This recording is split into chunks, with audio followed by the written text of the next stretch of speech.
नमस्कार, बहुत स्वागत है आपका। आप देख रहे हैं यूपी मांगे उत्तर। आपके साथ मैं हूं राम मोहन शर्मा और यूपी मांगे उत्तर में आज बात होगी चीन पर भारत की डिजिटल स्ट्राइक की। चीन के साथ तनाव के बीच सरकार उसे हर मोर्चे पर सबक सिखाने में जुटी है। एलएसी पर दुश्मन के खिलाफ मोर्चेबंदी के बाद अब सरकार ने चीन की आर्थिक घेराबंदी भी शुरू कर दी है। सरकार ने इसी सिलसिले में एक बड़ा फैसला लेते हुए 59 चीनी ऐप्स को बैन कर दिया है। देश के लोग इस फैसले का स्वागत कर रहे हैं, लेकिन राजनीति करने वालों को यह फैसला भी रास नहीं आ रहा। कल तक चीन के खिलाफ सख्त कदम उठाने की वकालत करने वाली कांग्रेस संजय निरुपम टिकटॉक बैन करने के फैसले पर सवाल उठा रहे हैं। और तब सवाल यह है कि चीन के बिखरते बाजार से इतनी बेचैनी आखिर क्यों है? क्या सरकार के हर फैसले पर सिर्फ सवाल उठाना ही विपक्ष का काम है? बहस इसी मुद्दे पर होगी, लेकिन उससे पहले एक रिपोर्ट आपको दिखाते हैं।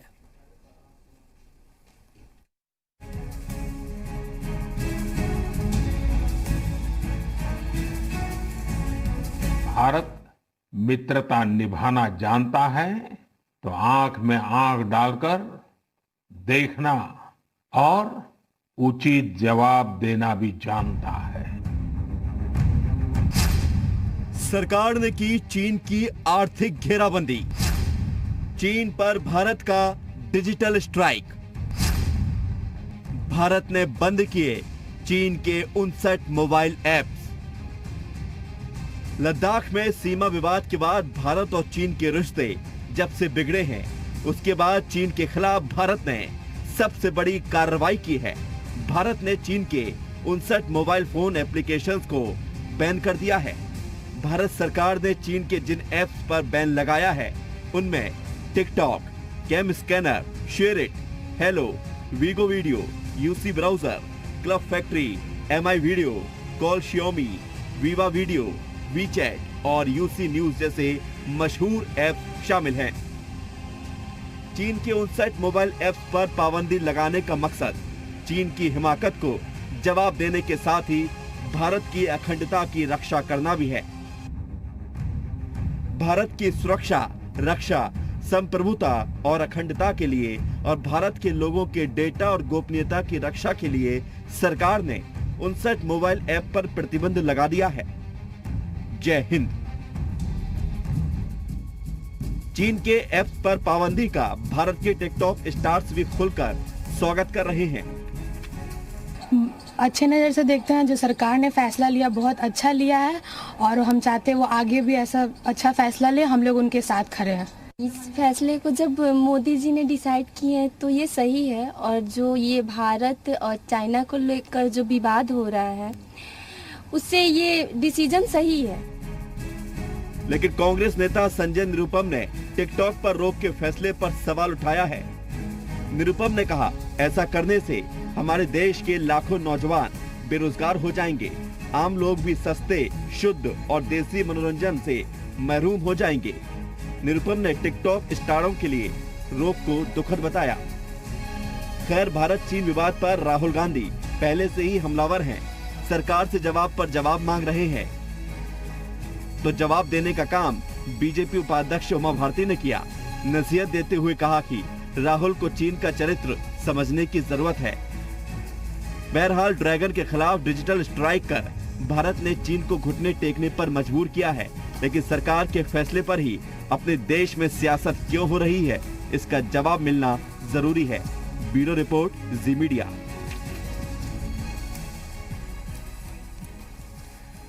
और इस वक्त कुछ खास मेहमान हमारे साथ जुड़े हुए हैं। पहले मेहमानों से आपका परिचय कराएं और फिर चर्चा की शुरुआत करेंगे। मनीष शुक्ला हमारे साथ इस वक्त जुड़ गए हैं, प्रवक्ता हैं भारतीय जनता पार्टी के, और साथ ही आईपी सिंह जी हमारे साथ, प्रवक्ता हैं समाजवादी पार्टी के। कुछ और खास मेहमान भी जुड़ेंगे, लेकिन पहले मनीष शुक्ला जी, क्या रिएक्शन है आपका? संजय निरुपम कह रहे हैं कि टिकटॉक अगर प्रतिबंधित कर रहे हैं तो लोगों का रोजगार भी प्रभावित होगा। बहुत सारे लोग इससे स्टार भी बन गए, जिन्हें हम छद्म स्टार भी कहते हैं।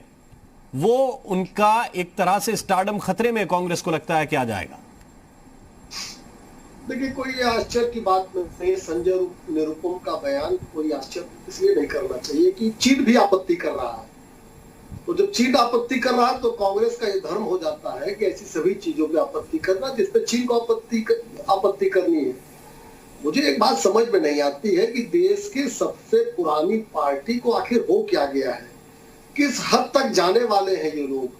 टिकटॉक स्टार्स की आपने अभी बाइट सुनाई है, वो लोग आदरणीय नरेंद्र मोदी जी का सरकार के इस फैसले का स्वागत कर रहे हैं और उनकी आड़ में छिपकर कांग्रेस विरोध कर रही है।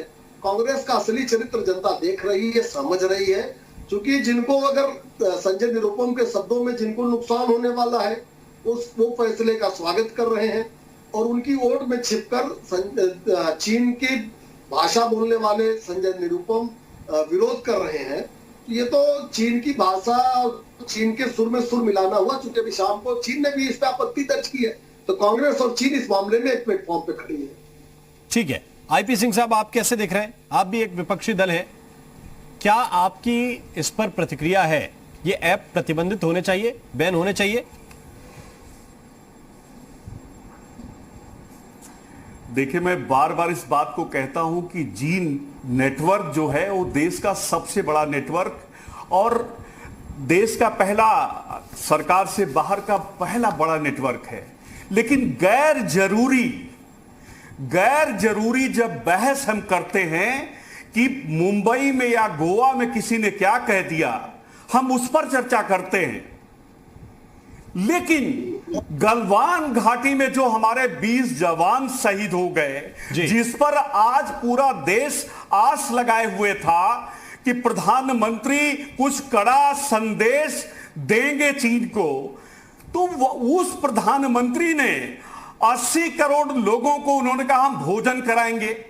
सवाल ये खड़ा होता है कि प्रधानमंत्री जी, आपसे ये देश अपेक्षा नहीं कर रहा था।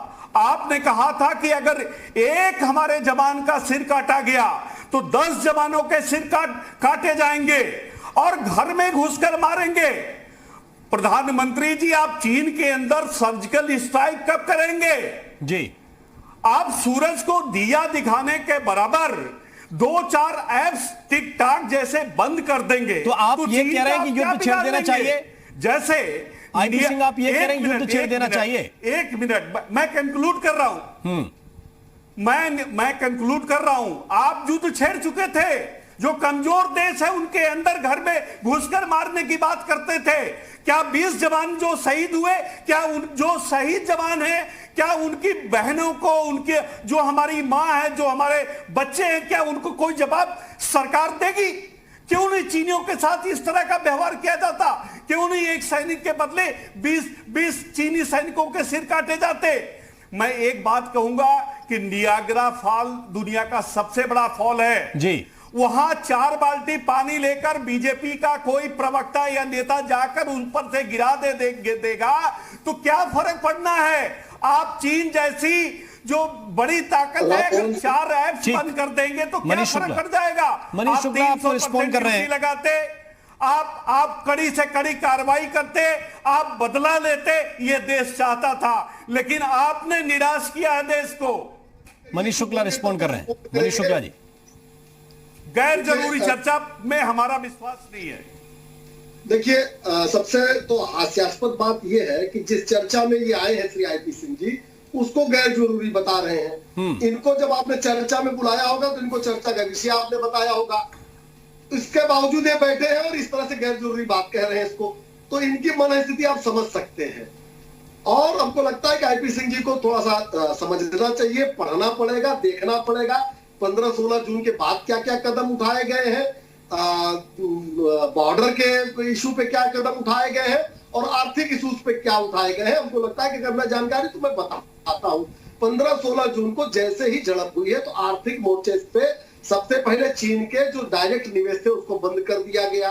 बीएसएनएल और रेलवे ने टेंडर को निरस्त कर दिया। इसके अतिरिक्त 59 जो चीनी ऐप है उसको जो बैन किया गया है, उसका असर यह है कि आज चीन के विदेश मंत्रालय को फिर से सामने आना पड़ा और उसके लिए उनको कहना पड़ा कि बड़ा गलत हो रहा है। लेकिन आईपी सिंह जी को नहीं असर इसका पड़ रहा है जी, क्योंकि देखना पड़ेगा। इसके अतिरिक्त 20 सैनिक हमारे शहीद हुए, इसको हम लोगों ने ऑन पेपर माना, भारत सरकार ने माना, सेना ने बयान जारी करके माना। चाइना के कितने लोग मरे इसको आईपी सिंह जी देश को नहीं बताना चाहेंगे। इससे चूंकि सेना का मनोबल बढ़ सकता है, देश का मनोबल बढ़ सकता है कि हमारे सैनिकों ने गर्दन तोड़कर मार डाला चाइनीज को, ये कहने में ये डर रहे हैं, भयभीत है, पता नहीं क्यों। इसके अतिरिक्त देश में विभिन्न अन्य प्रतिबंध लगाने के लिए सरकार तैयारी कर रही है। औद्योगिक संगठन एवं अन्य मैन्युफैक्चरिंग एसोसिएशन। मैं फिर लौट के आता हूं शुक्ला जी आपके पास, मैं फिर लौट के आता हूं। संजीव सिंह जी भी हमारे साथ जुड़ गए। संजीव सिंह जी बहुत स्वागत है, कांग्रेस पार्टी के नेता हैं आप। संजीव सिंह जी, संजय निरुपम को इस बात की तकलीफ है कि टिकटॉक से जो प्रोफेशनली जुड़े हुए लोग हैं या टिकटॉक स्टार हैं उन्हें बड़ा नुकसान हो जाएगा। आप लोग खुश नहीं है ये बैन हुए अगर ऐप? तो देखिए, आज सबसे पहली बात है कि देश प्रधानमंत्री जी के जिस संबोधन से पूरे 132 करोड़ हिंदुस्तानी उम्मीद रखे थे, वो उम्मीद थी कि हमारे जो 20 जवान गलवान घाटी में शहादत को प्राप्त हुए थे उस पे कुछ बातें आएंगी। आप टिकटॉक और ऐसे जैसे ऐप को बंद करके आप क्या संदेश देना चाहते हैं? आपके गलवान घाटी में कब्जा हटा क्या? आपके PP-14 पे कब्जा हटा क्या? प्योंगयांग झील पे कब्जा हटा क्या? फिंगर 4 पे हटा क्या? इस पे कोई बात नहीं। प्रधानमंत्री जी अपने संबोधन में चीन का नाम तक नहीं लेते। प्रधानमंत्री जी जिस चीन के राष्ट्रपति का झूला झुलाने का काम करते थे, राष्ट्रपति का भी नाम नहीं लेते। 18 बार देश की आजादी के बाद सबसे ज्यादा बार चीन के राष्ट्राध्यक्षों से मुलाकात करने वाले और यात्रा करने वाले पहले प्रधानमंत्री नरेंद्र मोदी जी हैं। तो आप क्या चाह रहे हैं? साथ इनके संबंध कैसे थे? आप क्या चाह रहे हैं कि प्रधानमंत्री के संबोधन को आप लोग लिखें, आप लोग डिसाइड करें, कांग्रेस पार्टी तय करे कि प्रधानमंत्री क्या बोलेंगे? अगर उन्होंने आज ये तय किया कि वो प्रधानमंत्री गरीब अन्न योजना को विस्तार देने की बात कहेंगे टीवी पे आके, तो ये आप तय करेंगे कि आज वो चीन के मुद्दे पे बोलना चाहिए उन्हें? उन्होंने बताया कि 80 करोड़ लोगों को 5 किलो अनाज मिलेगा, 4-5 महीने और मिलेगा। चीन 80 करोड़, सुन लीजिए। इससे पहले तो देश भूखा था, नंगा था, गरीब था। वित्त मंत्री पहली बार मोदी पेट भर रहे हैं। 5 किलो गेहूं और 1 किलो चने में वित्त मंत्रालय ने स्वीकार किया कि लॉकडाउन के दौरान 17 करोड़ लोगों को आप खाना नहीं दे पाए। ये मई का हिसाब है। अप्रैल का हिसाब है कि 7 करोड़ लोगों को आप खाना नहीं दे पाए। 80 करोड़ लोगों को खाना देने के बाद आप ये बताइए जिनका राशन कार्ड है, आपका उत्तर प्रदेश की बात, जिनका राशन कार्ड है, स्टेप डिलीवरी का सिस्टम आपका फेल है। जो लोग गरीब हैं, जिनका राशन कार्ड है, उसके कोटे पे उन्हें कोटे पे अनाज नहीं मिल रहा है क्या? आज जो मुद्दा है, मुद्दा प्रासंगिक है कि चीन को मुंहतोड़ जवाब हमारे देश के प्रधानमंत्री कैसे देंगे? आज आप टिकटॉक को बंद कर देंगे, ऐसे छोटे छोटे ऐप बंद करने से क्या होगा? जिस चीन का गुणगान, तो आप ये कह रहे हैं ऐप बैन नहीं होने चाहिए? मुख्यमंत्री रहते हुए छोटी छोटी कंपनियां चलती रहे, वो तो फुलझड़ी भी बेचते हैं, वो दिए भी बेचते हैं सर। नहीं, आप कोई चीज प्रतिबंधित ना हो, आप ये चाह रहे हैं? आपने बड़े ठेके के कांग्रेस को आपत्ति है भाई। सवाल को आप विपक्ष की तरफ मत घुमाइए। इस देश के प्रधानमंत्री पिछले 6 साल में एक प्रेस वार्ता नहीं करते, कहीं जवाब नहीं देते, अपने मन की बात करते हैं। 132 करोड़ के हिंदुस्तानी क्या चाहते हैं उसके मन की बात। संजय निरुपम बीजेपी की भाषा बोल, 80 करोड़ लोगों के भोजन की बात है कि आज देश के हमारे बीजेपी की भाषा बोल रहे हैं। आज हमारे अखंडता, एकता, संप्रभुता की चर्चा। यही गैर जरूरी बात जो हमने कहा कि यही गैर जरूरी है जिस पर चर्चा हो रही है, यही गैर जरूरी है जो बीजेपी के प्रवक्ता नहीं समझ पाए हैं। तो आईपी सिंह सारे गैर जरूरी कदम उठाए जा रहे हैं, आपको लग रहा है? गलवान घाटी में क्या हुआ, जनरल बख्शी ने क्या कहा, उस पर हम चर्चा नहीं कर रहे हैं। प्रधानमंत्री कहते हैं कि हमारे सीमा में कोई आया नहीं, कोई पोस्ट कब्जा नहीं हुई, तो यानी प्रधानमंत्री झूठ बोल रहे थे कि रक्षा मंत्री झूठ बोल रहे थे कि विदेश मंत्री झूठ बोल रहे थे। केजी बैल साहब, रिटायर्ड ब्रिगेडियर केजी बैल साहब हमारे साथ जुड़ गए हैं। प्रधानमंत्री जी नहीं बोलते। बैल साहब बहुत स्वागत है आपका भी। और सीधा प्रश्न आपसे यह है कि क्या यह मौका ऐसा है कि चीन के खिलाफ सीधा हथियार लेकर उसकी सीमा में घुस जाए भारत, सीधा वहां सीमा पे युद्ध छेड़ दे, या फिर दूसरे संदेशों के जरिए चीन को यह बताना जरूरी है कि हम कितने मजबूत हैं? आपकी क्या राय है? देखिए, जब आपस में बातचीत होती है, अभी दोनों तरफ से बातचीत हो रही है, और जब ये बातचीत हो रही हो उस समय में कुछ बीच में बोला नहीं जा सकता जब तक कि बातचीत का फैसला ना हो कोई। अब एक तरफ तो हो रहा है, बातचीत कर रहे हैं हम, अगर बातचीत करते करते यदि हमको बीच में बोलेंगे तो उचित नहीं होता वो, क्योंकि जब तक पता नहीं होता आप कहोगे क्या होगा। लड़ने की कोई लड़ाई कोई बड़ी कभी भी हो सकती है, कभी भी हो सकता है, ये बात नहीं है। क्वेश्चन ये उठता है, प्रश्न ये उठता है कि क्या वो बातचीत कर रहे हैं। अगर वो कह रहे हैं बातचीत करने को तैयार है तो क्या बातचीत कर रहे हैं। अगर बातचीत नहीं करनी है तो बात अलग है। एक तरफ आप कहते हैं बातचीत भी होनी चाहिए, जब बातचीत हो रही है तो उस वक्त में हमारा फर्ज बनता है कि हम उनके बारे में ना बोलें जब तक कोई फैसला ना हो। हमारा ये बिल्कुल स्पष्ट है बिल्कुल कि हमने कहा हुआ है उनसे कि देखिए आप जब तक देर पीछे तक नहीं हटेंगे हम आपसे बातचीत फर्दर नहीं करेंगे। तो उन्होंने कुछ हटे भी थे, कुछ माने भी थे, और आगे फर्दर क्या होता है, कहाँ पर से आगे उन्होंने बनाया है, जहाँ पक्की चीजें बनाई हैं, कहाँ पर उन्होंने टेम्परेरी चीजें बनाई हैं, कहाँ हटेंगे। एक छोटी बड़ी बात नहीं है, ये अगर चीज बनी हुई है।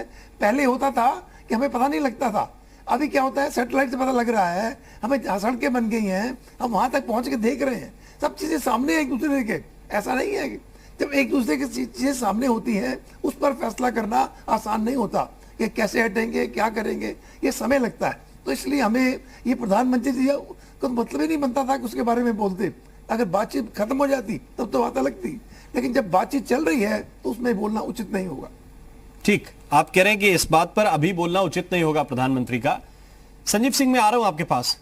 पहले अंकुर चंद्रकांत जी भी हमारे साथ हैं, साइबर एक्सपर्ट हैं। चंद्रकांत साहब, ये प्रश्न सबके जहन में है कि ऐसे वक्त में इतने ऐप्स बैन करने का इंडिया को क्या फायदा होगा, भारत को क्या फायदा होगा। क्या ये सही कदम है, या फिर जो विपक्ष कह रहा है कि एक तरह से बहुत छोटी चीज है, आप अगर किसी जल प्रपात में 2-4 बाल्टी पानी डालेंगे या निकालेंगे तो कोई फर्क नहीं पड़ता। सबसे जरूरी तो ये है कि वो पानी डालने जा कौन रहा है, वो इम्पोर्टेंट है। बोलते सब है, डालता कोई नहीं है।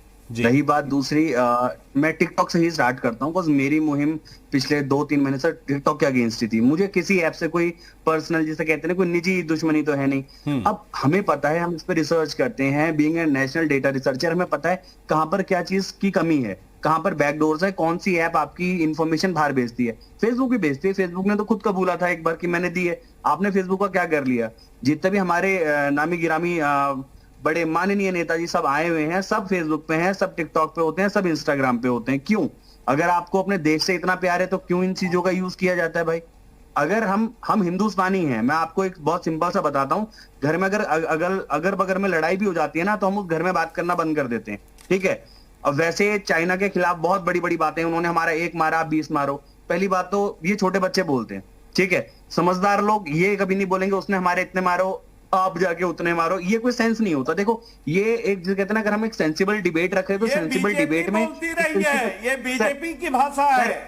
ये सर आपकी बात भी तो मैंने सुनी थी, आप तो मेरे से उम्र में बड़े हैं, आप मेरे से उम्र में बड़े हैं, मैंने आपकी सारी बात सुनी थी। आप हर डिबेट में आगे अगर अपना बोलते रहेंगे तो दूसरा बोलेगा ही। ठीक सर, आप बोलते हैं कभी काम की बात भी तो सुनिए, आपका भी ज्ञान बढ़ेगा। आप थोड़ा सा मुझे बोलने दीजिए, मैं ऐसा ही बताऊंगा कि जिससे आपका फायदा होगा। नुकसान वाली बात मैं करता नहीं ज्यादा। जी बोलिए। अब अगर 16 जून से पहले का भी ज्ञान बता देना, 16 जून से पहले का भी। क्या 16 जून से पहले जरूरी नहीं था? सारी चीजों का डेटा रहता, हम बिना डेटा के बात नहीं करते। इंपोर्ट था 2014 से पहले वो 14% था, आज इंपोर्ट जो है 38% हो चुका है। ये किसने बढ़ाया? सारे एक सेकंड आईपी सिंह साहब, नहीं होता क्या? आईपी सिंह साहब वो साइबर एक्सपर्ट है, बीजेपी के प्रवक्ता नहीं है, इतने नाराज क्यों हो रहे हैं? वो अपना व्यू रख रहे हैं, आपको पसंद नहीं आया, आप अपनी बारी में उसको काट दीजिएगा। अभी उन्हें कंप्लीट करने दीजिए। हमें बीजेपी, मैं आपको एक सिंपल सी चीज बताता हूं, मुझे बीजेपी कांग्रेस से कोई मतलब नहीं है। टू बी ऑनेस्ट, मुझे इंडिया से मतलब है, इंडिया के यूथ से मतलब है, ठीक है। जो बुजुर्ग हो गए उनसे भी मतलब नहीं, क्योंकि उन्होंने क्या कर लिया वो दिख ही रहे, ठीक है। बहल साहब की बहुत इज्जत करते हैं, बहल साहब से हम बहुत टाइम से जुड़े भी हुए हैं, बहल साहब को प्रणाम। अब अगर बात करें कि टिकटॉक के या इन एप्स के बंद होने से क्या फायदा हुआ है, तो महाराज मैं आपको ये बताना चाहता हूं, पिछले 2019 में 5.6 बिलियन घंटे हम हिंदुस्तानियों ने टिकटॉक को दिए थे जी। ये घंटे वापस नहीं आ सकते। 5.6 बिलियन, सर आप जीरो काउंट करते रह जाओगे, फैक्ट्स की बात कर रहे हो ना। इतने घंटे में अगर मैं बोलता हूं, कोई बच्चा एक सिंपल सी किसी भी राज्य में अपना, जिसे कौशल विकास कहते हैं, वहां ट्रेनिंग लेता तो आज बच्चा कहां पहुंचा होता। बाल बड़े करके वो तोते जैसा कलर करके आप सड़क पे एक पैर पे डांस कर रहे हो या चलती लड़की को छेड़ रहे हो, फिर एक बंदा बचाने जा रहा है, ये आप स्किल डेवलपमेंट की बात करते हो तो भांडपन है मेरी तरफ से। मैं किसी चीज को ऐसी प्रमोट नहीं करता जो एंटी नेशनल हो या एंटी रिलीजन हो। मेरे लिए यूथ की वैल्यू है, हर उस इंसान की वैल्यू जिसके माँ बाप चाहते हैं हमारा बच्चा कुछ बने। वो बन क्या रहा है, लेकिन मैंने देखा है, मैंने खुद पढ़ा है। कह रहे तो ये टाइम वेस्ट था युवाओं का, और अब वो टाइम अच्छी चीजों में लगेगा। सर बिल्कुल लगेगा। आप ये देखिए ना, हम गया हुआ टाइम वापस, एक बार को मैं कहता हूं गया पैसा होगा तो आप कहीं ना कहीं से रिकवर करेंगे। आपने अपने जिंदगी का इतने इंपॉर्टेंट 2-3 साल खो दिए इन चक्रों में। नहीं, लेकिन मेरा जो सवाल था वो सवाल था वो सिक्योरिटी को लेकर था। ये तो अच्छी बात है, और भी ऐसे ऐप्स हैं जिसमें हम एंगेज रहते हैं। सिर्फ आ रहा हूं सर, मैं सिक्योरिटी पे ही आ रहा हूं। चाइनीज ऐप बैन करने से क्या फायदा होगा? घंटे हमने 5.5 घंटे जो टिकटॉक को दिए, 5.5 बिलियन घंटे 2019 में, उसमें हमने क्या किया, हमने टिकटॉक की हर फरमाइश को माना। ठीक है, उसकी जो भी अपडेट आए हमने ओके किया, उसके जो भी परमिशन आए हमने उसको ओके किया। उन्होंने नहीं देखा, हर डिवाइस का एक रूट कर्नल होता है, मतलब ये टेक्निकल थोड़ा है। रूट कर्नल अगर किसी को आप एक्सेस देते हैं तो उसके बाद कुछ नहीं बचता आपके पास। ठीक है, वो पूरी डिवाइस आपकी उस पर्सन की हो जाती है। टिकटॉक और 6 और ऐप्स थी, अब मैं नाम नहीं बोलूंगा यहाँ पर नेशनल टीवी पे, हम उसकी रिपोर्ट ऑलरेडी राज्य सरकार को और हमारी केंद्र सरकार को भेज चुके हैं। उन 6 ऐप्स में क्लियर कट था कि there is a trojan, there is a backdoor जो आपके डिवाइस को पूरा का पूरा अपना हथियार सकती है। अब मैं आपसे एक छोटी सी चीज कहूंगा, सिक्योरिटी लेवल पे आप चाइना से लड़ने की बात कर रहे हैं, बड़े बुजुर्ग हमारे, अगर इंडिया में ही बैठ के आपके ही डिवाइस से, इवन आपके जो भी हमारे नेताजी, आपके फोन से पीएम को या आपकी पार्टी को एक गलत भद्दे संदेश चले जाए तो आप क्या करोगे? आप तो जिंदगी भर प्रूव करते रह जाओगे मैंने नहीं भेजा, बट कोई मानेगा नहीं क्योंकि वो आपके डिवाइस से आया है। भेजा किसने, ये ढूंढने में कई साल लग जाएंगे। तो ये एक ज़ॉम्बी अटैक होता है जो कोई भी एक सक्सेसफुल कंट्री करती है, जिसका आईटी, जिसका साइबर सेक्शन बहुत एडवांस होता है, इसको ज़ॉम्बी अटैक कहते हैं। इंडिया इससे बचा है, आप समझ रहे हैं? मैं आ रहा हूं अगर हमारे टाइम हमारे इतने सारे लोग अगर आज बचे हैं तो इसीलिए मैं संजीव सिंह जी के पास जाता हूं। संजीव सिंह जी, जिस मुल्क के साथ वॉर लाइक सिचुएशंस बनती हुई नजर आ रही हो, जिसको लेकर आप मोर्चेबंदी कर रहे हो, एयरफोर्स हो, आपके बड़े बड़े टैंक सीमा पे पहुंच रहे हो, वो क्या कर सकता है, इसकी संभावनाओं पे बात करते हुए, अगर सिक्योरिटी को देखते हुए ये ऐप प्रतिबंधित किए गए हैं, तो इसमें भी आपको ये दिख रहा है कि कितने लोगों का रोजगार जाएगा? ऐसे तो कई कंपनियों का जब निवेश रुकेगा या कई एमओयू जब टूटेंगे तो जाहिर है कि लोगों को नुकसान होगा, लेकिन फिर भी आपको यही नजर आएगा कि स्टार्स को क्या होगा, स्टार्स का क्या होगा? मैं निवेदन के साथ कहना चाहूंगा, थोड़ा समय मुझे भारतीय जनता पार्टी के प्रवक्ता की तरह आप दे दीजिएगा, थोड़ा टोकिएगा नहीं जी। आज जरूरत थी इस देश के प्रधानमंत्री के द्वारा आपको एक रिलेटरेट एक्शन की जरूरत थी, वो चीज नहीं हुई। हम ये नहीं कहना चाहते कि आप तुरंत सीमा पार करके हमारे सैनिक अटैक कर दें, क्योंकि हमने 62 में जब धोखा खाया तो 67 में लाल बहादुर शास्त्री के समय हमने इन चाइनीज सैनिकों को, हमारे 100 सैनिक हलाक हुए थे और 400 सैनिकों को हमने सिक्किम में जाकर के नाथुला दर्रा पे इनके सीमा में घुस करके मारने का काम किया था। हमारी सेना पे आज भी गरूर है और आज भी गर्व है। लेकिन जब बात आप करते हैं कि आप 59 ऐप को बंद करते हैं, तो यहां बंद करने की जरूरत क्या है?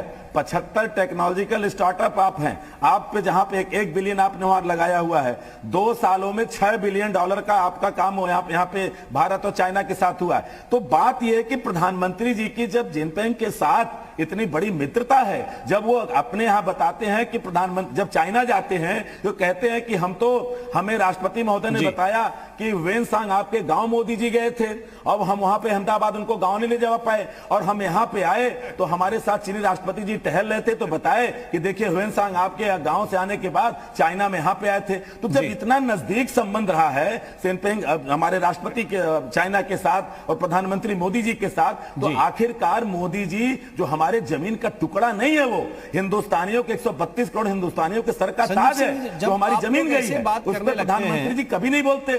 कोई भी 2 राष्ट्राध्यक्ष मिलेंगे, हमें चाइना के कोई भी 2 नेशंस के बीच बातचीत होगी, आपसे तो स्वाभाविक तरीके से एक दूसरे को गालियां तो नहीं देंगे दोनों राष्ट्राध्यक्ष, अच्छी बातें करेंगे। रसिया में जब कांग्रेस की सरकार हुई थी, मनमोहन सिंह किसी देश के दौरे पे गए या किसी देश का राष्ट्राध्यक्ष यहां आया तो आपस में क्या प्रतिवाद किया? मेरा कहना यह है जी, देखिए ये आप अगर मौका नहीं देंगे तो अपनी बात नहीं तो आप जो बात कह रहे हैं कि बहुत अच्छी दोस्ती थी, रास्ते पे मत ले जाइए, ये व्यक्तिगत दोस्ती की बात है। बहुत से छोटे छोटे या 2 वाले चाइनीज सामानों को बेच रहे हैं, आज हिंदुस्तान एक छोटा सा ब्रेक हमें लेना है आज संजीव सिंह जी, हिंदुस्तान एक छोटा सा 3% ब्रेक लेना है। मैं वापस आता हूं आपके पास ही, फिर मनीष शुक्ला आपको रिस्पॉन्ड करना चाहते हैं। बड़ी बात यह है कि क्या हम ब्रॉडर प्रोस्पेक्ट में चीजों को देखने की कोशिश कर रहे हैं या सिर्फ अपने ही चश्मे से, अपने ही खांचे से चीजों को देखकर खुश हो रहे हैं। छोटा सा ब्रेक ले रहे हैं, तुरंत हाजिर हो रहे हैं।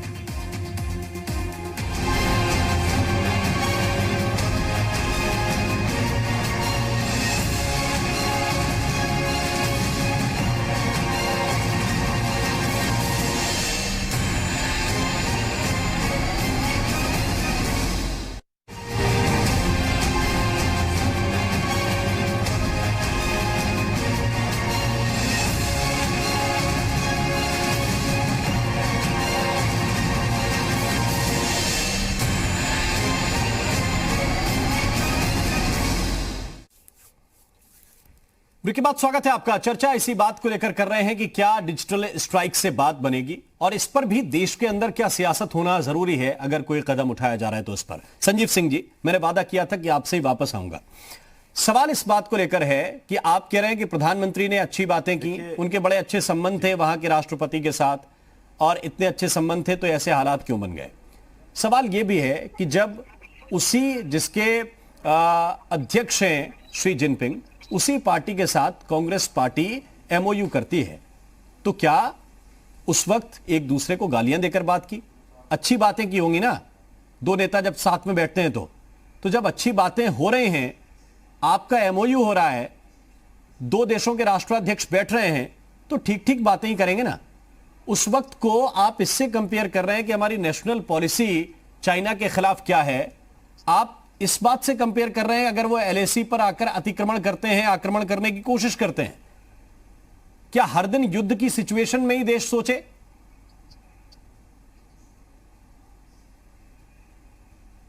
देखिए, 2018 में भारतीय जनता पार्टी के अरुणाचल के सांसद हैं तापिर गाओ, वो लगातार कहते आ रहे हैं कि 18 से 20 किलोमीटर के अंदर हमारे हिंदुस्तान में चीन के सैनिक अतिक्रमण कर चुके हैं। नंबर एक चीज, अतिक्रमण का मामला आज का नहीं है। दूसरी बात, आपने कांग्रेस पार्टी के एमओयू की बात कही। चलिए, दो सरकारों की बात होती है व्यापार संधि को बढ़ाने की। थोड़ा सा मैं बताना चाहता हूं कि ये कौन सा राजनीतिक संबंध है कि 2009 में कम्युनिस्ट पार्टी ऑफ चाइना की बैठक में माननीय राजनाथ सिंह जाते हैं, 2011 की बैठक में भारतीय जनता पार्टी के अध्यक्ष नितिन गडकरी साहब जाते हैं। इतना ही नहीं, महाराष्ट्र के गवर्नर 2014 में भगत सिंह कोश्यारी साहब जाते हैं। अभी 2019 के लास्ट में सांसद सरोज पांडे जी, अरुण कुमार जी जाते हैं। तो ये नहीं समझ में आता कि आखिर आप कांग्रेस पार्टी पे इल्जाम लगाते हैं। तो कांग्रेस पार्टी ठीक है, सरकार में थी तो आर्थिक व्यापार को, आर्थिक व्यवस्था को मजबूत करने के लिए बात कर रही थी, लेकिन कम्युनिस्ट पार्टी या चाइना के साथ भारतीय जनता पार्टी का कौन सा गठजोड़ है? नहीं, मुझे पूछना चाहता हूं, क्योंकि वो तो तानाशाही को बढ़ाते हैं, वहां पे लोकतंत्र नाम की नीच चीज नहीं है। दूसरी बात, आर्थिक व्यापार क्या मजबूत हो रहा है? नहीं, दो पार्टियों के बीच एमओयू होना, दो देशों के बीच आर्थिक व्यापार से जुड़ा हुआ है क्या? मुझे यह बता दीजिए बस। दो पार्टियों के बीच एमओयू होना, दूसरी बात, दो देशों के आर्थिक व्यापार से जुड़ा हुआ है क्या? नहीं तो क्या मैं वही बात तो कह रहा हूं जी कि अगर दो देशों की सरकारें बात करती हैं, रक्षा सौदे में बात करती हैं, व्यापार में बात करती हैं, अर्थव्यवस्था पे बात करती हैं, लेकिन भारतीय जनता पार्टी का कौन सा जुड़ा रहा कम्युनिस्ट पार्टी ऑफ चाइना के साथ जो उनकी बैठकों में जाते रहे और लगातार अपने एमओयू पे आप जवाब दे दीजिए। मैं बीजेपी से जो आपका प्रश्न है हूबहू पूछ लूंगा, लेकिन पहले आप अपने एमओयू पे जवाब दे दीजिए। बीजेपी से भी पूछ लूंगा यही सवाल जो आप पूछ रहे हैं। मैं लगातार उस पे बात कर रहा हूं, मैं लगातार बात कर रहा हूं कि ये टिकटॉक पे और 59 ऐप पे बैन करने से काम नहीं चलेगा।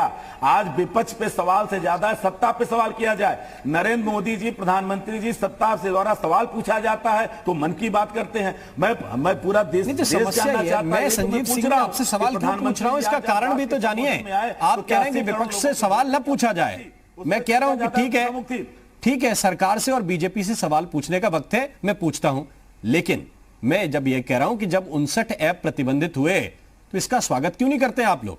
आप कह रहे हैं कि चीन के साथ हमें संबंध घटाने चाहिए, तोड़ने चाहिए, व्यापार जो बढ़ा है उसको वापस घटाना चाहिए, और आप कह रहे हैं कि टिकटॉक स्टार बेरोजगार हो गए साहब। मैं भी कहा और फिर से कह रहा हूं, आपके चैनल पे फिर कह रहा हूं कि देश की एकता, अखंडता, संप्रभुता को लेकर के ऐसे ऐप बंद किए गए, वो स्वागत योग्य है। लेकिन मैं फिर कह रहा हूं तो निरुपम जी को भी तो समझाइए, बड़ी चीजों की आवश्यकता, उसकी उम्मीद थी कि प्रधानमंत्री जी चीन के राष्ट्रपति महोदय से दो टूक बात करेंगे। प्रधानमंत्री अब मैं पूछता हूं बीजेपी से सवाल। देखिए आप जब व्यापार की बात करते हैं तो अब मनीष शुक्ला जी से व्यापार की बात करते हैं, आपने कई सवाल पूछे हैं। हमारे फार्मा सेक्टर में लगा हुआ है। क्या देश के लोगों को देश के गरीबों को आप महंगी दवाएं देना चाहते हैं? टेक्नोलॉजी क्षेत्र में जो आपका स्टार्टअप है वहां पे करोड़ों बिलियन डॉलर लगा हुआ है, क्या उसको आप छोड़वाना चाहते हैं और लोगों के रोजगार छोड़वाना चाहते हैं? आप पहली बात कि जिस संबंध को लेकर प्रधानमंत्री मनीष शुक्ला जी से मैं पूछता हूं, आपने पर्याप्त समय लिया है और आपके सवाल भी पर्याप्त आए हैं। मनीष शुक्ला जी, क्या कम्युनिस्ट पार्टी के साथ बीजेपी के भी संबंध है? यह भी एक सवाल है। और दूसरा सवाल जो कांग्रेस पार्टी पूछ रही है कि कुछ और बेहतर तरीके से सरकार को एलैबोरेट करना चाहिए एलएसी के सिचुएशन को, उस पर विस्तार से जवाब नहीं आ रहा है। बता रहे हैं, देखिए यूथ का डेलीगेशन, विभिन्न पॉलिटिकल पार्टी के डेलीगेशन प्रत्यक्ष रूप से सरकार की जानकारी में विभिन्न देशों में, सभी देशों में जाते हैं और आते हैं। हमको लगता है कि जो भी जानकार होगा उसको पता होगा, लेकिन सरकार की जानकारी में आते जाते हैं और मिलते जुलते हैं। लेकिन कांग्रेस का जो संबंध है कुछ निराला है। 2005 से 2009 के बीच में राजीव गांधी फाउंडेशन को रिपब्लिक ऑफ चाइना और कम्युनिस्ट पार्टी ऑफ चाइना ने चाइनीज एम्बेसी के द्वारा $3,100 दिया। 2008 में दो पार्टियों का ये MOU हुआ है, दो राष्ट्रों का नहीं हुआ है। और एक महत्वपूर्ण बात बताएं, वो बीजिंग का ओलंपिक था जिसमें सभी देशों के राष्ट्राध्यक्ष गए थे और हिंदुस्तान से श्रीमती सोनिया जी और सिंह साहब, तो मैं ये कहना राहुल गांधी जी और सोनिया जी गई। थोड़ा रुक जाइए, मनीष शुक्ला की बात आ जाए फिर आपके पास आ जाऊंगा मैं। एक सेकंड रुक जाइए, नहीं चलेगा। और दूसरे और संबंधों को देखिए, ये राममोहन जी मेरा एक सेकंड संदीप जी रुक जाइए। जैसे चुपचाप सुना है, इनके गलत आरोपों को सुना है, वैसे ये कम से कम सही आरोपों को सुने। 2005 से लेकर 2009 के बीच इन्होंने पैसा लिया। 2008 के बीजिंग ओलंपिक में जब विभिन्न देशों के राष्ट्राध्यक्ष गए थे तो मनमोहन सिंह जी नहीं गए, सोनिया जी गई और राहुल जी गए। और कम्युनिस्ट पार्टी ऑफ चाइना और कांग्रेस पार्टी में MOU साइन हुआ कि द्विपक्षीय मामलों में हम एक साथ होंगे। से मना किया कि झूठ मत बोलिए, सुनने की आदत डालिए, डिबेट की मर्यादा जानिए। एक सेकंड संजीव सिंह जी, आपके वक्त में मनीष शुक्ला नहीं बोले, आपको थोड़ा सा सब्र रखना चाहिए। संजीव सिंह जी, नहीं देखिए, आपको सब्र रखना चाहिए। आपने उनके 4 नेताओं के नाम लिए, दूसरी बात, अब थोड़ा सब्र रखिए। जब वो नाम ले रहे हैं तो आपको दिक्कत क्या है? जब राजीव गांधी फाउंडेशन को पैसा मिल गया, उसके बाद राजीव गांधी फाउंडेशन अध्ययन करता है और ये कहता है कि फ्री ट्रेड हो। अभी IP सिंह जी ने एक बात कही कि 2014 से 20 के समय में ट्रेड बढ़ा, ट्रेड डेफिसिट। बता दूं 56 इंच का सीना 2004 से 2014 के बीच 1.1 बिलियन से सर्जिकल स्ट्राइक पे $36 बिलियन डेफिसिट हुआ। संजीव सिंह, देखिए आप जब फैक्ट पे बात करना चाहते हैं वो आपको फैक्ट पे रिप्लाई कर रहे हैं। आपको क्या ये चाहिए कि फिर इसी तरह से हवा में बात होती रहे? आपके चैनल की राममोहन जी मुझे अवसर दीजिए। दाव पे लग रही है। कांग्रेस के साथी राहुल गांधी की राह पे है। जिस तरह से राहुल गांधी का वो छोर नहीं पता है, जिस तरह से वो बोलते रहते हैं, वैसे संजीव सिंह बोल रहे थे और आपने इनको अवसर दिया पहले बोलने का। जी मनीष जी, आप भी मोदी जी के पसीनों पे चल रहे हैं। हम तो चलेंगे, आपको गर्व है, बार लोग सच मान जाएंगे। ये वही भारतीय जनता पार्टी है, वही भारतीय जनता पार्टी है जो गणेश जी को दूध पिलाने का काम करती है। ये वही भारतीय जनता पार्टी है जो 2000 के नोट में चिप बताने का काम करती है। आपका झूठ अंतर्राष्ट्रीय स्तर पर देखा गया है, तो उसको आप देखिए पहले।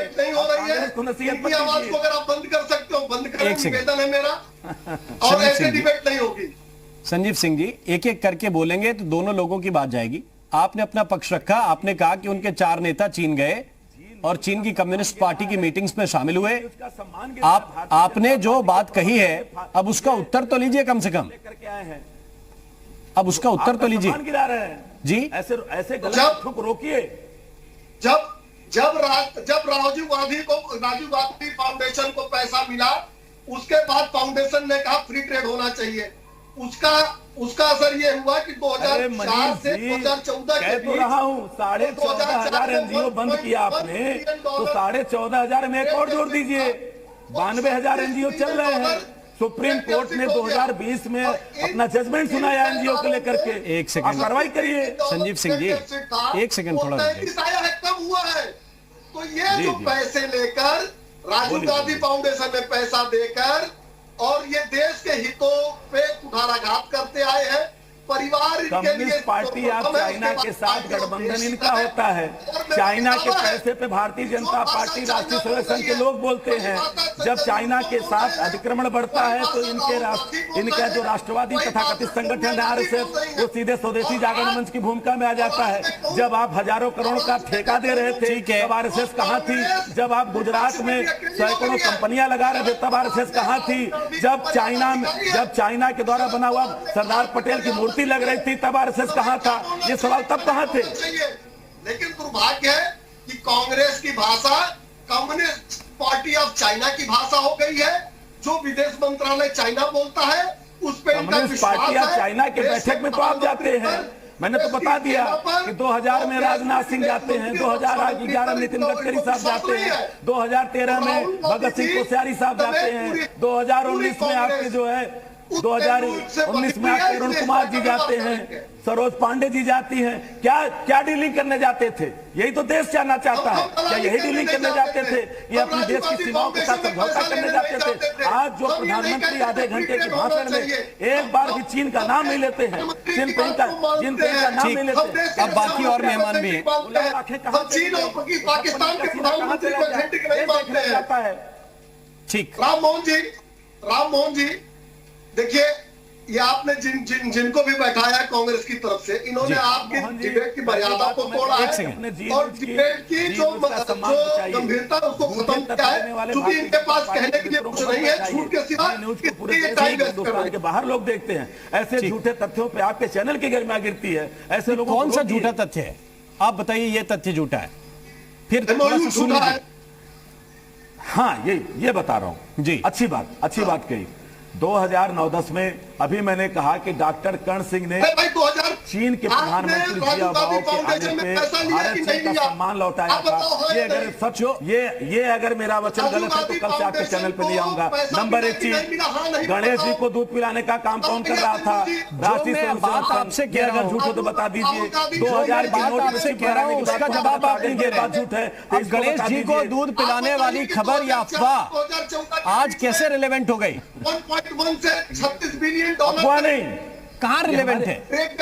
अरे भाई, अभी तो नोटबंदी में बताया गया था जी। नोटबंदी में तो रिलेवेंट चीज बता रहा हूं। जो मैं आपसे पूछ रहा हूं, संजीव सिंह जी, एक सेकंड, हमारे साथ इस वक्त बताएं, रीना द्विवेदी जी भी जुड़ गए हैं। मैं दोनों लोगों को आपको रोकना चाहता हूं। रीना द्विवेदी जी हमारे साथ जुड़ गए हैं, टिकटॉक स्टार भी आप रहे हैं, और अब तो टिकटॉक बैन हुआ है तो उनकी प्रतिक्रिया जानना भी जरूरी है। टिकटॉक बैन करना, रीना जी, क्या जरूरी था? जो चीन के साथ हमारे संबंध इस वक्त चल रहे हैं उसको देखते हुए आप लोग जो टिकटॉक के जरिए थोड़े से और फेमस हुए हैं, वैसे तो आप अपने कामों के जरिए फेमस हैं ही, लेकिन टिकटॉक के जरिए जो आपको और प्रसिद्धि मिली है, क्या वो जरूरी है या देश की सुरक्षा?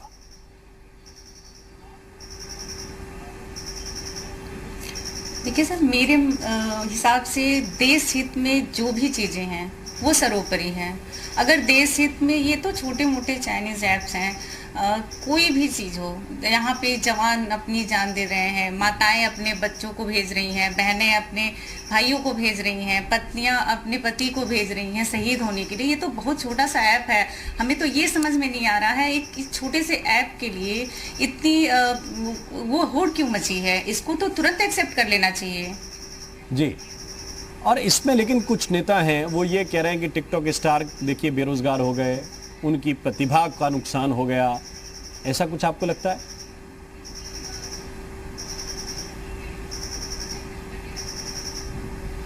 रीना द्विवेदी जी,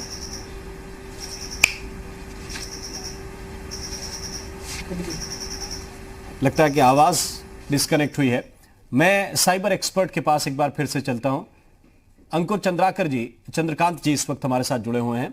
चंद्रकांत साहब, यही प्रश्न मेरा शुरुआत में था और यही अभी भी उसके आसपास ही मैं हूं कि हमारी सिक्योरिटी थ्रेट कितना बड़ा है और कितना फायदा होगा अगर हम ये 59 चाइनीज ऐप प्रतिबंधित कर रहे हैं, खास तौर से ऐसे वक्त में जब युद्ध होगा कि नहीं होगा, इस बात को लेकर संशय है। जी, सबसे पहले तो मैं वो करना चाहूंगा जो मैंने आज तक नहीं किया है, बहुत रेयरली करता हूं। रीना जी को मेरा सल्यूट है। इस मौके पे उन्होंने बहुत बड़ा अपना स्टेटमेंट दिया जिससे लिटरली मैं बहुत प्रभावित हूं। अब ये देखिए, ऐसे ऐप पे जिसपे शिल्पा शेट्टी, दीपिका पादुकोण, बिपाशा, कौन नहीं था, 1% बैन के सपोर्ट में नहीं आया, जबकि पता सबको है कि क्या नेशनल इंटीग्रिटी का इशू है जी। अब मैं आपको इसका थोड़ा सा सिक्योरिटी फीचर बताता हूँ।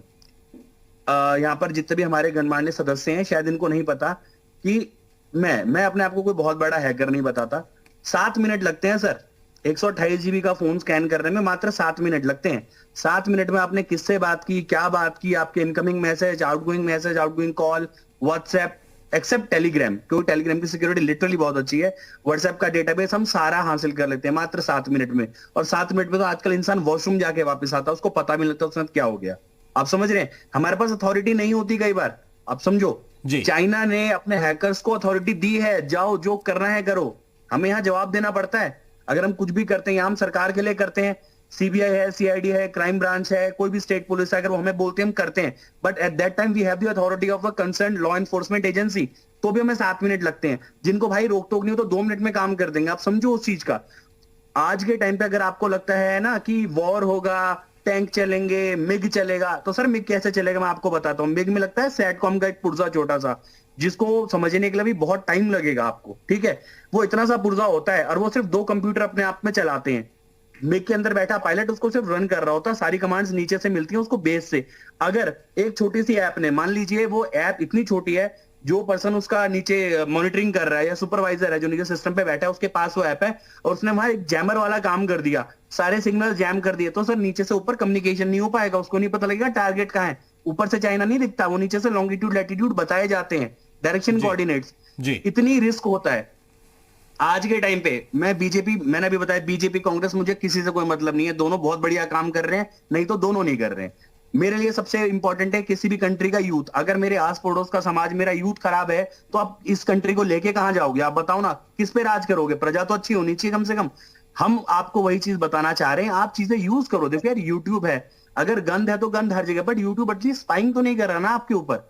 हमें अपनी प्राइवेसी को बचाना है। आपके घर की क्या बात है, अगर वो मोहल्ले में जा रही है तो आपकी तो खिल्ली उड़ेगी। सेम वे आप बहुत बड़े नेता हैं, आपकी 10 जगह बातचीत है, आप ही की अगर कोई बात अगर कोई 2-4 मिनट में लीक करके बाहर कर दे, मोर बन जाता है इंसान का आज के टाइम पे। आप समझो उस चीज को। मैं प्रॉपर यूपी की लैंग्वेज में बात कर रहा हूँ आज के दिन में, क्योंकि मेरे अंदर एक साइबर एक्सपर्ट नहीं है, मैं एक इंडियन की तरह बात कर रहा हूँ कि लोग इसको सीरियसली क्यों नहीं लेते हैं। बॉस, आज के टाइम पे एक ऐसा वेपन बता दीजिए जिसके अंदर हमारा इंटीग्रेटेड सर्किट या आईसी नहीं लगा होता। आपके घर में ट्यूबलाइट तक लगी होती है, उसके अंदर भी एक आईसी लगा होता है, और वो सारा कंप्यूटर ऑपरेटेड है आज के टाइम पे। आपके घर का माइक्रोवेव तक जावा ऑपरेटेड है, जावा की प्रोग्रामिंग होती है उसके अंदर।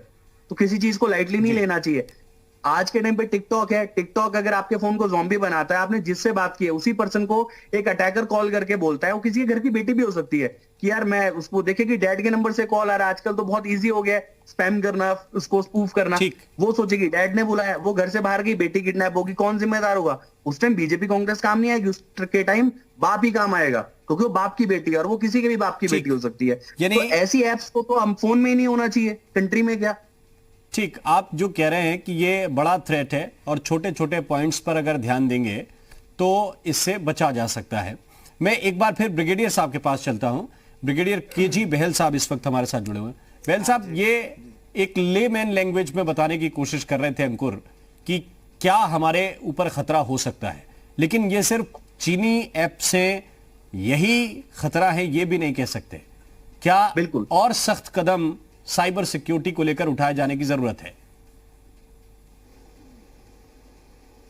बिल्कुल, देखिए मेरे पास लोग ये कंप्लेन करते हैं कि हम आपको एप्स भेजते हैं, आप देखते नहीं हैं। ये मेरे पास कंप्लेन आती है, देखते नहीं है। मैं तो क्यों देखता नहीं हूँ, क्योंकि मैं खुद एक कंप्यूटर इंजीनियर हूँ, मुझे मालूम है कैसे कर रहे हैं, बच्चे क्या क्या कर रहे हैं, वो किस तरह के ऐप्स आ रहे हैं, क्या क्या चीजें हो रही हैं, ये जनता को मालूम नहीं है। वो समझते खुश हो जाते हैं कि भाई ये ऐसा बन के आ गया, ऐसी चीज होकर बन आ गई, लेकिन उसका क्या, उसका अभी आपको बताया गया कि कितना नुकसान होता है उसका, किस प्रकार से हम बच्चों को बिगाड़ रहे हैं, बच्चे उनको जॉब देने के, ये जॉब नहीं है ये उनके लिए, ये बड़ा इल्जा दिया गया छोटे काम में, ताकि आगे बढ़ेंगे ही नहीं वो। हमें चाहिए कि हम कंप्यूटर्स में बच्चों को आगे बढ़ने दें। आगे बढ़ने के बजाय क्या हो रहा है, ऐप्स में फंस जाते हैं वो बनाने में, और ऐसे ऐसे ऐप्स आते हैं जिनको आप सुनने नहीं सकते, देख नहीं सकते, चाहते नहीं है कि आप देखें उनको। तो इन चीजों को हमको बंद करना है, ये बड़ी अच्छी बात है। मैं बड़ा खुश हूँ कि इन चीजों को बंद किया गया है और बच्चों को लगाया जाए, ऐसे कार्यों में लगाया जाए जिससे कि हम वाकई में हम कंप्यूटर का कार्य कर सकें। ठीक है, आईपी सिंह साहब, आप कह रहे थे कि देखिए गैर जरूरी बातें हैं और इन पर ज्यादा प्रतिक्रिया देने की जरूरत नहीं है, लेकिन आप चीन के खिलाफ इसे कदम मानिए या ना मानिए, लेकिन हमारी सिक्योरिटी को लेकर जिस देश के साथ आप ही कह रहे हैं कि युद्ध छेड़ देने की जरूरत है, उसको जवाब देने की जरूरत है, 20 जवानों के बदले 200 जवान चाहिए, इस बात पे काम होना चाहिए, तो क्या ऐसे कदम जरूरी नहीं है, या इनको ये मानकर चले कि ये छोटी बातें हैं, इनको बाद में कर लेंगे? देखिए राममोहन जी, मुझे भी 2-3 मिनट का वक्त दीजिए, नहीं तो निराशा ये होती है कि बात पूरी हो नहीं पाती। जी जी बोलिए। देखिए, जिस गैर गंभीर चर्चा की जो बात मैं कर रहा था, वो गंभीर चर्चा जो संजय निरुपम जो बीजेपी की भाषा बोल रहे हैं, हम उस पर डिबेट कर रहे हैं। उमा भारती जो बोल रहे हैं, हम उस पर डिबेट कर रहे हैं। जी न्यूज से हम अपील ये करते कि गलवान घाटी में आज जनरल बीबी बख्शी जो बीजेपी के सपोर्टर रहे, आज उन्होंने ट्वीट किया है। उन्होंने कहा कि चीन भारत के अंदर घुसता हुआ चला जा रहा है। सैटेलाइट इमेजेस बता रही हैं कि गलवान घाटी में उसके पक्के निर्माण हो रहे हैं, और जो बीजेपी सरकार है, क्योंकि वो सपोर्टर रहे हैं बीजेपी के, और बीजेपी सरकार विपक्ष से तू मैं कर रही है, और बीजेपी के गृह मंत्री कह रहे हैं कि हम लोकसभा के अंदर 2-2 हाथ कर लेंगे। सवाल यह है कि सरकार 2-2 हाथ अगर उसको करना है तो गलवान घाटी में करे। इसकी विदेश नीति इस तरह चौपट हुई कि जिस नेपाल के साथ हमारी रोटी और बेटी का रिश्ता था, आज वो तलवार लेकर सीमा पर खड़ा हो गया। आज देखिए, बांग्लादेश की इकोनॉमी भारत के बराबर आ गई, पाकिस्तान से किस तरह के रिश्ते, और बार बार बीजेपी ये तलाश करती रहती है, उनके नेता तलाश करते रहते हैं कि कैसे इसको कम्युनलाइज किया जाए, कैसे इस इशू को ढूंढा जाए। इस बात को मैंने कहा कि गैर गंभीर चर्चा, अगर ये उन्होंने कहा तो ये कांग्रेस की जिम्मेदारी बनती है, और उससे बड़ी जिम्मेदारी 2014 से अगर राजीव गांधी फाउंडेशन को पैसा दिया गया, कांग्रेस की मिली भगत थी, तो क्या मोदी जी हाथ पर हाथ धरे क्यों बैठे रहे? क्यों नहीं कांग्रेस के नेताओं के खिलाफ काम किया? क्यों नहीं उन लोगों को सलाखों के पीछे भेजा? क्यों नहीं इस बात की चर्चा देश की संसद में किया? और आज प्रूव हो गया है कि सबसे ज्यादा पैसा बीजेपी को मिला है। यहां तक कि बीएचएफएल घोटाले का 20 करोड़ रुपया, जो 4000 करोड़ का घोटाला हुआ, वो भी बीजेपी के खाते में 20 करोड़ कागज पर गया है। तो सबसे भ्रष्ट कोई पार्टी है? बीजेपी है। प्रधानमंत्री की मिली भगत है। प्रधानमंत्री रिलीफ फंड में चीन की तमाम कंपनियों का पैसा आया है। प्रधानमंत्री के जो रिश्ते बताते हैं, मैं फिर रिपीट करूंगा कि 21,400 करोड़ का निवेश ढोलेरा सर के साथ हुआ है। फिर मैं ये बताऊंगा कि 300 मिलियन डॉलर का जो ईस्ट होप ग्रुप कंपनी है, उसके साथ गुजरात के अंदर समझौता हुआ है। मैं इन सभी बातों को रिपीट कर सकता हूं जो कंटिन्यूअसली विपक्ष उठा रहा है। अब आपकी बात पे मैं मनीष शुक्ला से जवाब ले लेता हूं, फिर समय खत्म हो रहा है धीरे धीरे। ठीक, 56 इंच की छाती थी, हो गया। आप वापस उसी पे आ गए, आप मुहावरों पे आ गए वापस। मनीष शुक्ला जी रिस्पॉन्ड कीजिए, समय सीमित है जी। देखिए, 56 इंच की छाती जिसको दिखानी थी, हिंदुस्तान ने दिखा दी। सेना के जवानों ने गलवान में चाइनीज के साथ क्या किया, ये पूरा विश्व जानता है।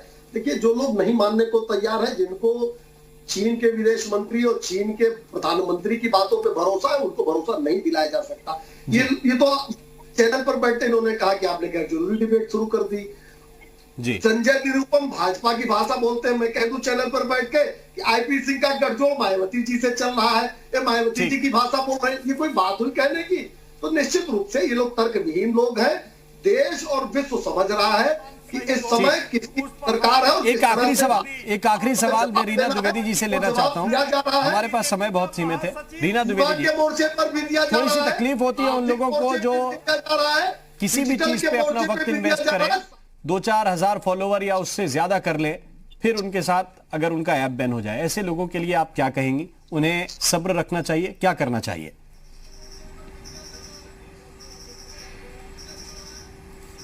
मेरा मानना यही है कि कभी हार नहीं मानना चाहिए।